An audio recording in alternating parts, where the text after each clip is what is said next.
Hi friends, நம்ம இன்றைக்கி என்ன வீடியோவில் பார்க்க போகிறோம்னா LG front load washing machine installation தான். இந்த மிஷின் வாங்கி 3 இயர்ஸாக அவங்க யூஸ் பண்ணவே இல்லை. பாக்ஸ் மட்டும் ரிமூவ் பண்ணிவிட்டு அப்படியே வச்சுட்டாங்க.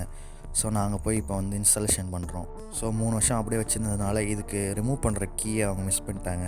ஸோ அதான் நாங்கள் கட்டிங் பிளேடு யூஸ் பண்ணி அதை ரிமூவ் பண்ணுறோம். அந்த நெட்டு எதுக்குன்னு பார்த்தீங்கன்னா டிரான்ஸ்போர்ட் பர்பஸ்க்கு மட்டும்தான். ஸோ இந்த மிஷினுக்கு இன்லெட் ஓஸ் இன்ஸ்டால் பண்ணிட்டோம். ஃபைனலி மிஷின் பவர் ஆன் ஆகுதான்னு பார்த்தோம். கரெக்டாக இருக்குது. மிஷின் ஆன் ஆகுது, ட்ரம் ரொட்டேட் ஆகுது, எல்லா ஃபங்க்ஷனும் கரெக்டாக ஒர்க் ஆகுது.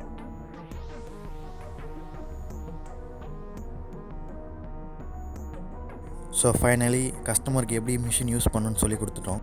ஒரு ப்ரோக்ராமும் தனித்தனியாக எக்ஸ்பிளைன் பண்ணிட்டோம். இந்த வீடியோ பிடிச்சிருந்தா சப்ஸ்கிரைப் பண்ணுங்கள், லைக் பண்ணுங்கள், கமெண்ட்ஸ் பண்ணுங்கள்.